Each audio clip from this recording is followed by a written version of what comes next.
constants are always the changes. Your life will change and the market will change. And rather than saying, hey, I used to use this strategy in this phase of my life when I was single or when the market was at 4% interest rates versus 7% interest rates, like you can't change this, you just have to adapt with it. Hey, Colorado, Chris Lopez here. And today's podcast, we're going to talk about a client who is buying their third house hack. So we'll be talking about the strategy behind their house hack stack, and also house hacking with the family, and also shifting from Denver to the Colorado Springs market for a turnkey fourplex. So lots of neat stuff to dive into here. And I'm joined by Jeff and Troy, who are part of this deal. Good afternoon, guys. Good afternoon, Chris. Good afternoon. So this is a client of ours, and also this is a case study you went over at a recent house hack meetup. So again, a reminder, if anyone wants to come in and plug in for our monthly house hack meetup, check the link below, reach out to one of us on the team, we'll get you all the details. But quick disclaimer here, we are just sharing this for educational, informational purposes. Always go double check your numbers and make sure you talk with your lender and your financial team to go out there and making sure you're making the smartest decisions. But as always, we like to talk about real deals and real clients out there who are buying deals at high interest rates here in Colorado, in Denver and the Springs. And of course, a big thank you to Troy with Nova Home Loans, who is a sponsor of our House Hack Meetup. So thank you, Troy. You bet. Absolutely. Thanks, Chris. So, of course, if you guys ever want to talk to Troy for any lending needs or questions or pre-approval, make sure you reach out to Troy Howe. He's our go-to guy for pretty much everything lending here in Colorado. All right, so starting this off here, Jeff, I know this is the third house hack for the client here. First two are in Denver, and this next one shifted down to Springs. And I know you originally started looking at Denver for the first house hack. Talk about the transition and then high level Denver versus Springs. Yeah, so he was doing the rent by room strategy for his first two house hacks. So he was kind of like, okay, I'm an expert on rent by room. I've got 15 tenants now. I want to transition to more just normal long-term tenants. And then with the new loan product Troy offers, the 5% conventional Fannie Mae, let's get a fourplex because that's the one that makes the most sense from a numbers point of view, economies to scale.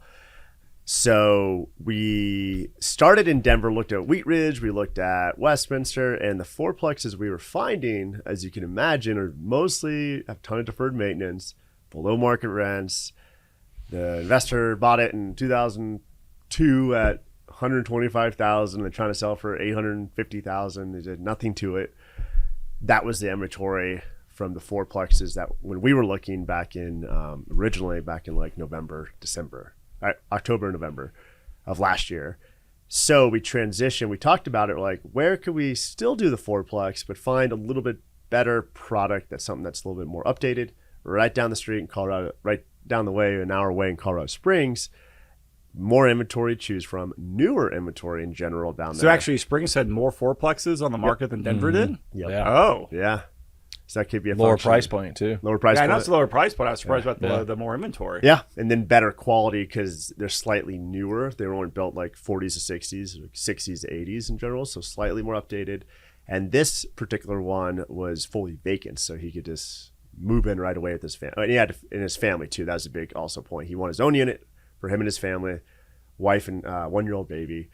And that's where the selling points. And also he was moving, his job went 1 day a week in the office in Denver. So he actually didn't have to go in 5 days a week. So he had some flexibility there. It's like I can go in 1 day, drive in Denver. So he's driving 1 day from Springs to Denver? Yep. Oh, that's palatable. Yeah. So very, now very if workable. it was 5 days and we have different discussion here, but because it's 1 day, it was okay.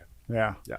Okay, so overall, Springs newer and more inventory, and obviously lower price points, and should be a higher cap rate as well, right? Correct. High level, what was kind of the cap rates you were seeing in Wheat Ridge or Vada areas versus the cap rates in Springs as you guys were underwriting these deals? Yeah, like general, just current, because most of them again had the inherited tenants below market because a lot of these landlords bought them years ago and they never raised the rents, of course, right? Why would you raise the rents? Because you have vacancies. So 4 to 5% caps. Like existing here that you'd see, and then down there 5 to 7%. Okay. Yeah, and then obviously once he optimizes it, you could do better than that, but that's what we were seeing.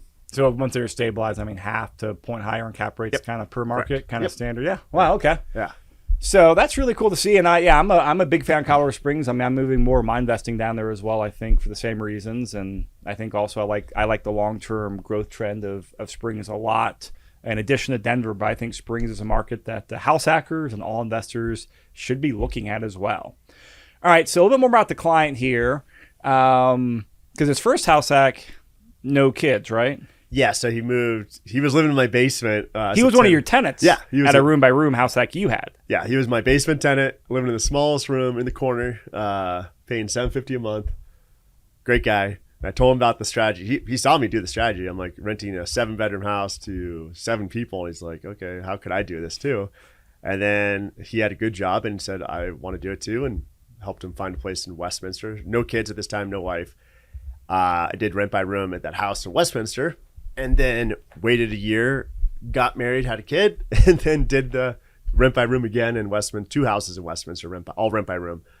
And now with the family, and then this just last year, the kid was getting closer to a year old and wanted his own unit. So that's kind of the profile of him.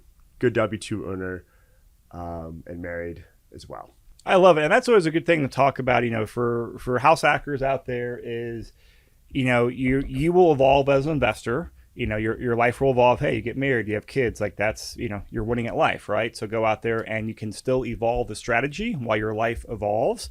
And then to mix in here as well, like the market has changed and he changed with the market as well. Hey, looked a lot in Denver, wasn't really happy. The next best market is Colorado Springs. Started looking at Colorado Springs. And obviously it was a success because you guys closed on this in December of 24, right? Yes. All right. So, talk about the strategy with with the Fourplex down there. Is he doing room by room or is he pivoting to Section 8? So the Fourplex down there, he was pivoting to long-term market tenants and Section 8. So he wanted to explore both options because Section 8's different down there. It's a lot smaller than up here. So he's open to it, but he also wanted to find something that could just rent to the market tenants but no more rent by room. He wanted just to move into a 2-bedroom unit with him and his family, have an extra room for an office for the baby's room, or both, and then rent out the other units to just long term. And then on top of that, transition some of the rent by room to upstairs to like a long-term tenant, and then leave the bottom as rent by room. Okay, so he's simplifying some of his current portfolio as well, just as life is getting busier, right? Optimize. Yeah. Optimize, there we go. Optimize, simply, that usually goes hand in hand. If you can optimize it and simplify it, that's great. Yeah. So have you looked at Section 8 rents down there? Because I know, I'd be curious here because I know, Aurora Housing Authority, Denver Housing Authority often pay a premium over fair market value. What's it like in Colorado Springs? What's interesting about Springs is they go by zip code. Yeah. So it depends on what zip code you're in, but in general, if you're in more of the B, C, more call it C class, CC plus class type rentals, where a lot of these house hacks or fourplexes are, you're looking at mostly market and Section 8 are pretty much right there. So maybe like a little premium, but nothing like you see in Denver and Aurora where they're like $1,000 over market rent. Yeah. Obviously, there's pockets of Colorado Springs that have, more of that Class A rent, but then you're paying, Denver prices for that fourplex. So you're paying a premium. Obviously, you get more rent, and then Section 8's a lot smaller down there too. So it's a little bit more effort to find Section 8 tenants than up here. So not as much demand for Section 8 down there as we see up here? Yep. And is all the Section 8 down there, is that like just El Paso Housing Authority? Yep. Okay. Yeah, or Colorado Springs Housing Authority. Colorado Springs Housing Authority? Yeah. Okay. And the other one that we haven't really talked about on the show is military housing. So that was another strategy he's open to. It's called like BAF, where they have they pay by their classification. So they get like a housing, kind of like a Section 8, but they get like a housing stipend. So someone does their the base, like Air Force or the Army base there for 2 or 3 years. And they can live off base. These are their off base stipend, right? Yeah. So that's the one he was open to exploring that option too, just to diversify the rental strategies as well. Yeah, and that's a great. I mean, there's a strong tenant class down there. Is all our military members. Yep. All right, so talk to us more about the property here because we're showing a picture on the PowerPoint slide here with the fourplex. Yep. The insides look gorgeous. Looks like stainless steel appliances. white cabinets. Was that bamboo flooring or LVP flooring? Looks very nice. Like, it looks like a flipped or brand new property. Yeah, all 4 units. So there's 3 2-bedroom units, 1 1-bedroom unit, side by side fourplex, kind of in like a little square type layout. As you can see from the picture, it kind of shows one side of it. Zero escape front yard, tons of parking in the back. No yard actually, so the only yard you see is in the front. The rest of it's asphalt. And plenty of parking in the back. Fully flipped. Everything's renovated. New appliances, all American appliances too. I'm a big fan of all the Frigidaire and Whirlpools. Not Samsung. The only time I like Samsung is my phone. And that's pretty much it. I don't trust them on appliances. Why?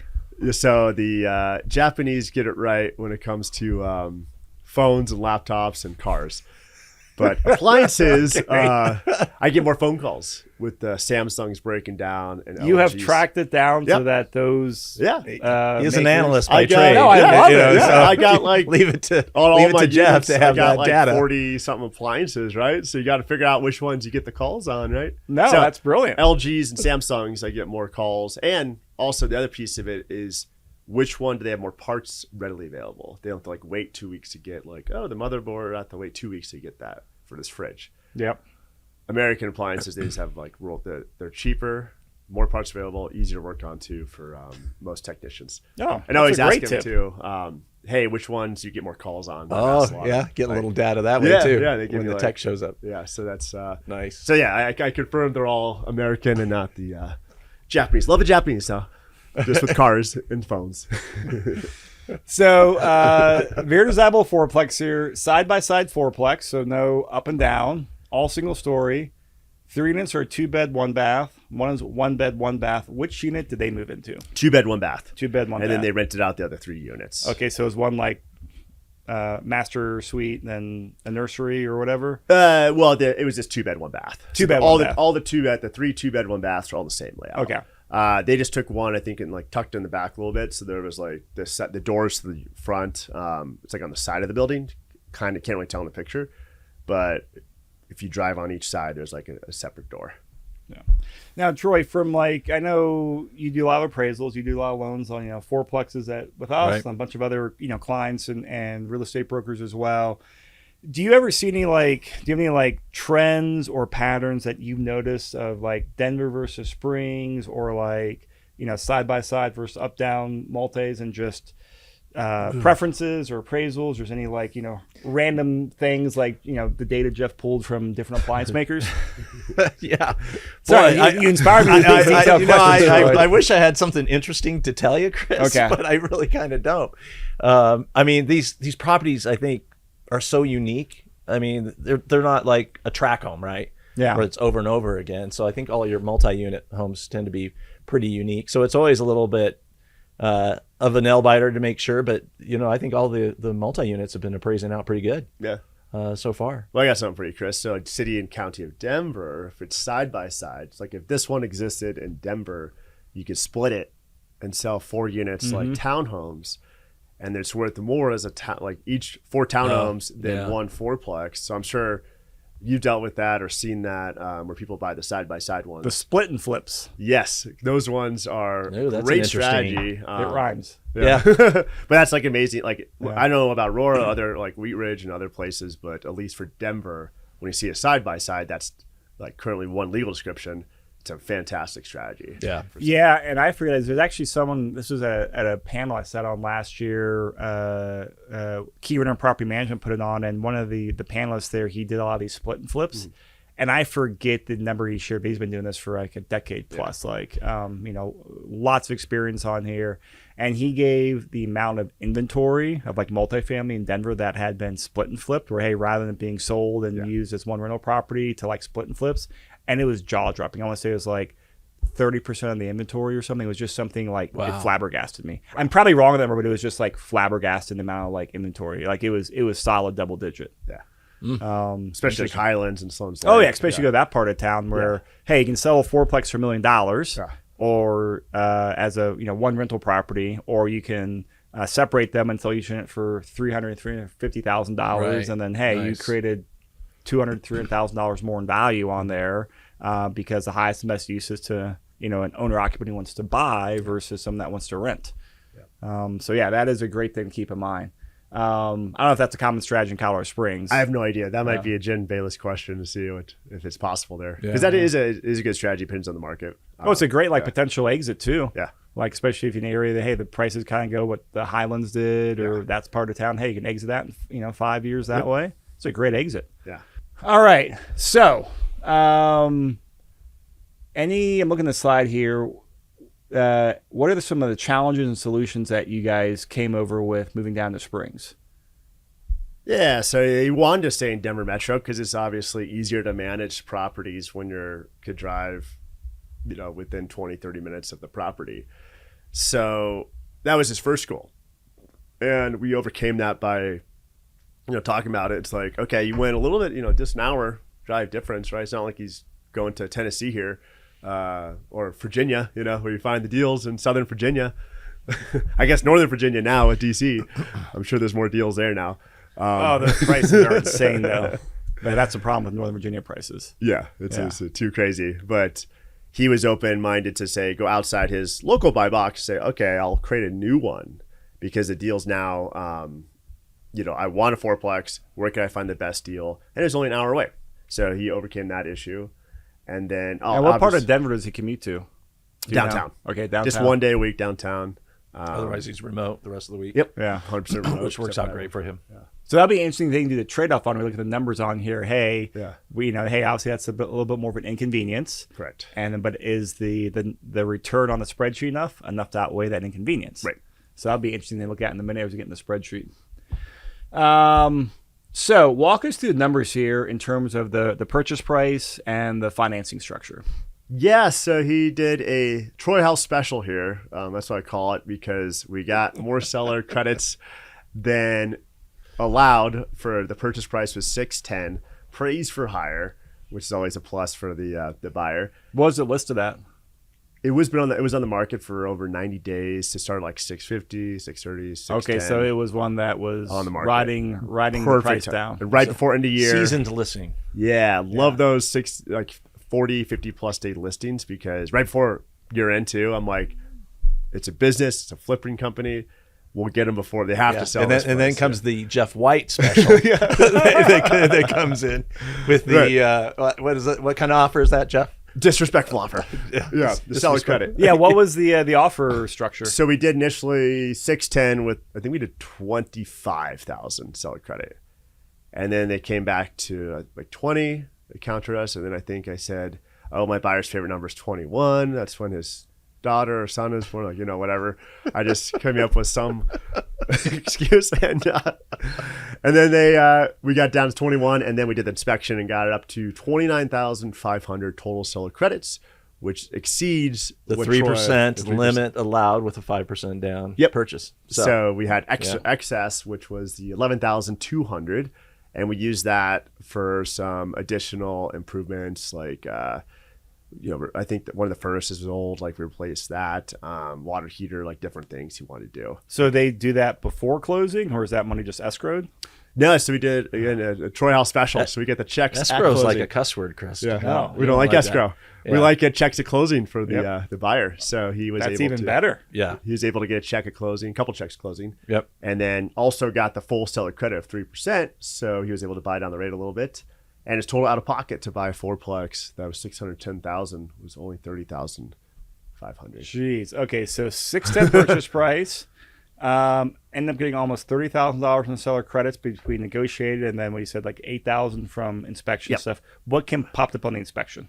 Oh, just like general stuff. I think the sewer line needed to be cleaned. For a couple furnaces were old, or one wasn't working well, and like water, like it was small stuff, like some settling issue, like stuff. So nothing major. No, nothing like big ticket. Oh, the roof was replaced too, so we were good there because it's flat roof, which is always concerning with insurance. Did the flippers replace the roof? Yep. Wow. Yeah. Okay. So it was just like stuff that you see in older fourplexes that, and then on flips, obviously it's hard to tell behind the walls because obviously they make it look so nice. Yeah. In between the walls, so you have to kind of be careful, like the electrical. The electrical had some issues too. It's like older panels, so like those things. but Cleaned all nothing, that stuff up. Yeah, and that's what he used. That's nothing big or scary though. No, We can all no. handle that in stride, and that's kind of like Yeah. to be expected, especially for multifamilies. That's just Right. that's par for the course. Exactly. But coming in with a nice fresh house makes it great for him in the future. So he wanted doesn't something worry rent about- ready, and this thing he saw pictures looks great. He could move in the day of closing, and the other houses that he had to deal with like living in construction zones for a couple months. That's tough with a young one. Yeah, So this is amazing. So 610 fourplex, $30,000 cash to close, and then they did the 5% down Fannie loan, right? Yep. 5% conventional. Talk a little bit more like because this is still a new product, newish product. Right. Give everyone a Little over a recap year. on what that is. Yeah, a little over a year ago, it was November of 23 that Fannie Mae decided they were going to allow for 5% down on multi-unit properties, where before you could only get your FHA, VA products that way. We've really taken advantage of this, Jeff, this last year. Yeah. We've got a lot of clients that did including yourself, right? Yeah, On I your did 3 try unit that, with yeah. 5% down. So it's really opened up a lot of doors. And then other than that, it's straight Fannie Mae underwriting. You just get a little additional bump from the extra units can go into helping you qualify. So, what the market can bring in or what the current rent is on that unit gets counted into the equation. So it boosts your buying power a little bit. Yep. You can buy more of a duplex than you can a single family. A 3-unit or a 4-unit, you can buy more What's the property rule on than what that? you would have. is it Just a lower single thing. of the current lease or Lower, appraiser? usually it's the lower of the two. The Okay. current lease, if market's $1,500 and it's currently being rented for $1,200, they're going to give you the $1,200. Gotcha. Take 25% off that, and then the remainder is the credit towards qualifying, Nice. helping your ratio, debt to income ratio. Yeah, and I know we're in the actually the final stages of publishing our new 2025 house hacking guide for Denver. And one of the charts in there, we did, a lot of the deals we did back in 2020, 2021 compared to what we're doing now. I forget the exact percentage, but I mean, a huge jump up in multifamilies. Right. Because of the 5% down Yeah, conventional it's really program. opening It some was like doors. staggering, just like, hey, it went from like single digits to healthy double digits for the amount of like properties closed per our house hacking Yeah. clients. Yeah. So if you guys are not aware of that program, put it on your radar because it's an amazing program and lots of people are using it. All right, to walk us through the numbers here, Jeff, this is a couple screenshots here of Troy's house hacking spreadsheet that Troy built last year. If you want a copy of it, email us. But if you are house hacking, this is the best spreadsheet out there because it does all the standard rental analysis, but does a nice side-by-side comparison. Hey, while you're living there, and then once you move out, and those are two things. So rather than two spreadsheets, it's all built into one. So thank you, Troy. You bet. Thank you, Troy. So yeah, this one's great because give full credit to the client, Ganesh, because he did my favorite strategy, which is pre-leasing, which is we got permission from a listing agent. He started advertising like a day or two after we went under contract. And mind you, this was like early November here. So this is like worst time to find tenants, right? It's like super, even down there, super slow. And he just got a 30-day head start. Very smart. Love it because it starts the clock sooner versus say, I'm wait till I close and then start advertising. He's like, I want to do everything I can to get these filled before he did. He's done that consistently He with loves his doing it. properties. Yeah, yeah. But he's already generating rent before he even has a mortgage payment. Correct. He got Which is all huge. 3 tenants in. So he took 1 2-bedroom from him and his family. Oh, so the whole property was vacant. yeah. Oh, I Yeah. thought you meant just one unit. No, the whole three. property was No, vacant. no inherited Oh, tenants. wow. So he He's got his own. perfect. Yeah. So he gets his own tenants He gets in to there pick and screen that them he's all. screened Yeah. Which, at his rent. exactly. rate. So he got all 3 tenants. He already had 3 tenants by January. When did he get? So he closed in like December 5th or so. Like by January 1st, Yeah. he had all 3. And the units first filled. payment's not coming until February. Yeah. So he's already got rental income in January. I think he actually got a couple people by like mid-December. So it was like a couple Yeah. in mid-December, one by the final one by January 1st. So he's getting that extra boost of rental income until Troy makes him pay his first mortgage on February 1st on this one. So he was collecting that $3,735 before the first mortgage, which is fantastic. I love it when people get the places fully like if you find a vacant one, which is fantastic, and you get it pre-lease it, you get it fully occupied with the tenants that you screen, not someone else. And then the day he moves out, we did a 4% increase due to seasonality because he's rented middle of December, so he had to price It's it not a lower. bad Yeah. seasonality hit. No. And then he just did market, so actually he didn't do Section A. He found market just fine. And then renting his 2-bedroom unit, and he'll get to $5,241 the day he moves out. All right. So looking about a year from now, Yeah. assuming, hey, kind of getting things leased up at the ideal times, all for units. So 2-bedroom, 1-bath running for about $1,350. Yep. And then one is $1,185. Yep. So yeah, those are strong rents. So $5,200 all together on there. Yeah, pretty good. And now we're at the next step on the spreadsheet here, the annual cash flow statements. And this is a side-by-side comparison of, while living there in year 1 and in year 2 once the client or the investor moves out. So year 1 returns, we are seeing a negative cash flow of $1,000 a month. So on the spreadsheet, it shows negative $1,000 a month, which really means that he's paying $1,000 a month to live there. And we've got the standard stuff in there for repairs and maintenance, taxes, insurance, utilities, landscaping, internet. So, robust underwriting on there. So he's living there for $1,000 a month. And then when he moves out at those numbers that Jeff just talked about, cash flowing about $600 a month or about $7,000 a year. And that puts it at an 8% cap rate and a 12% cash on cash return. So just great. I mean, high cash on cash return because it's cash flowing and also 5% down, but 8% cap rate. I mean, that is solid. Yeah, no, That is solid. Super solid. Yeah. You bought the rate down, bought the good price, knew the market rents before buying. It's this combination of like the trifecta of like having a good rent box, buy box, and pre-leasing, doing all 3 things. He sets the stage for long-term success because he planted the seeds early on and not just, he didn't have to renovate anything. It was like, this thing's ready to go. Sometimes the fixed up places are a better option than a fixer upper. Yep. Because the price difference between the two is pretty narrow anyways, unless you're getting off market. So you're paying more sometimes for the junk prop, like almost the same price for ones that need 50 to 100K. Well, and he's going in with fresh appliances. Yeah. Flooring, paint. American appliances. American appliances. Yeah. And then the furnace, right? A hot water heater. Yeah, all The ready roof to go. has been taken care of. Yeah, I mean, new he's, roof, yeah. he's got a Windows fresh are new. property. Well, He's not going to have major issues. The other nice thing, and I like this about turnkey properties when the market conditions make sense, is like, hey, whether it's turnkey like this or you're fixing up there, 5%, 5% down, if you're adding upgrades or adding value to the property, that money's coming out of pocket. If needed $30,000, $40,000 in repair costs, great. He's still putting his $30,000 to buy the property. Then he's taking $30,000 or $40,000 from his savings account or stock account to go in there and upgrade the property. So like, it also makes a lot of sense from like a leverage perspective and also maximizing cash on hand. Yeah. And that's where Jeff does a super job of maximizing that, build a lot into the contract to where you got all those seller credits coming in. So it's a roundabout way of financing all that into the deal. Not only to buy down the interest rate and make the mortgage numbers work, but also make the property work even better for you. What was, do you guys recall what the rate was on this property? 6.625. 6.625. Yeah. On a 30 fixed. Yeah. That's great. And so here's the other thing that's really we're starting to see more of here. So there's negative leverage and positive leverage, right?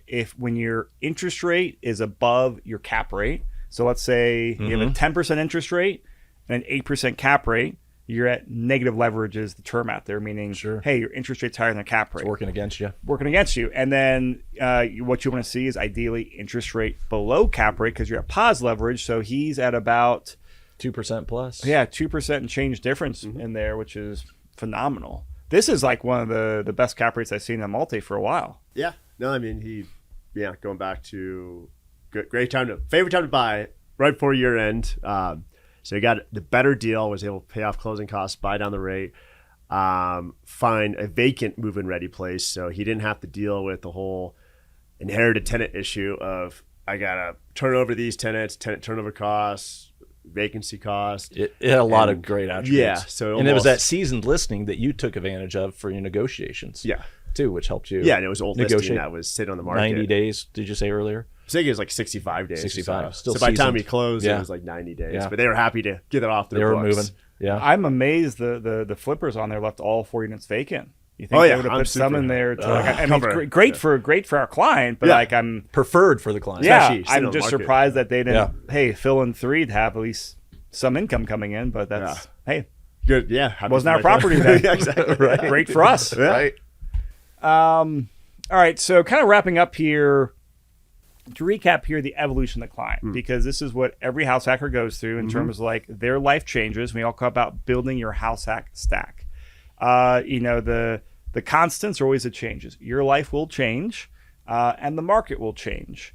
And rather than saying, hey, I used to use this strategy in this phase of my life when I was single, or when the market was at 4% interest rates versus 7% interest rates, like you can't change this. You just have to adapt with it. And this is such a powerful case study of how this client adapted with his life and also adapted with the market changes. So like great thing to highlight that, because I mean we've all seen people go out there and they kind of get stuck in the mud, so to speak, right? Where they get very hyper focused on, hey, I got to do this. That worked 2 years ago. It doesn't work today. Right. And you want these numbers. We don't see these numbers in Wheat Ridge, but we see these numbers in Colorado Springs. Exactly. So I love it. Yeah. This was great, guys. Any other points here to cover on this case study? I think we hit them all, right?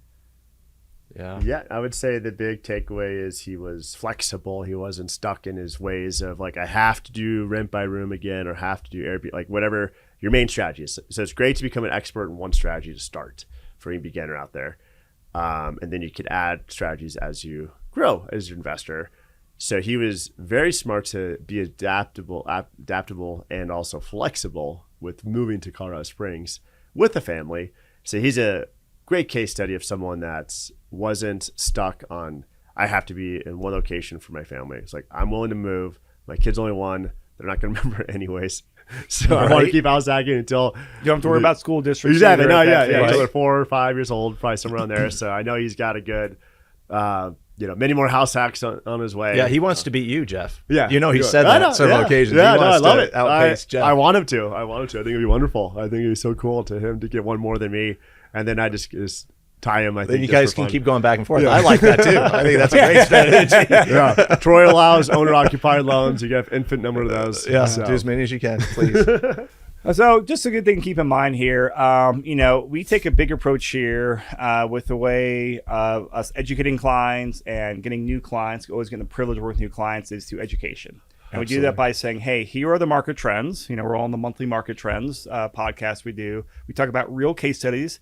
This isn't a property that we did in December of 2021. Mm-hmm. It's a property from December of 2024, which is a very, it's still a challenging time in the marketplace, but there are opportunities out there. Right. So we have a lot more case studies like this, but also when you get to the point like, hey, you see a strategy or hear a few case studies, we would love to sit down and talk with you. You can talk with, Jeff and me, directly go out there and potentially, hey, I want to go out there and figure out a strategy for house hacking, and or talk with Troy here if you need help with lending. And a great thing to keep in mind is the best thing to do is start with lending. Mm-hmm. Troy's got a phenomenal client onboarding process where he spends a lot of time helping clients figure out, hey, what are your goals? What are your finances? What can you do? Also, let's go here and actually look at your finances and your credit as well. If things need to be adjusted, you've got one of the best I've seen, I don't know if the correct term is credit repair departments or credit optimization departments. You got one of the best in the industry. Credit services. Services. That's what we call it. Yeah. Where it's just, hey, they go out there and help you. Hey, if we get you above that 740 credit score, man, you're going to be at a lower interest rate or lower. Anybody MI. that's sub 760, I'm running them through there to see what we can do optimization, because it has a significant impact on your monthly mortgage insurance, which can change the number by, 15, 20, $30 a month. It's worthwhile. So great job, guys. If you guys want to reach out to us, check the links below. You can reach out to us directly. And of course, we do a monthly meetup. We also recently started doing some monthly in-person classes here in Denver. And we actually kicked off our first virtual mastermind I think 2 weeks, maybe last week or 2 weeks ago. And it was phenomenal. We had a dozen people on there. It was great. Yep. And we are soon going to have out the new edition of the house hacking guide. Awesome. Yeah. So I think by the next meetup or the one after that, we'll have a lot of copies to hand out. Sweet. Troy, Jeff, thank you guys as always for coming on. Thanks for taking great care of our client. Mm-hmm. We'll see you guys soon. See ya. Bye. Bye, everyone.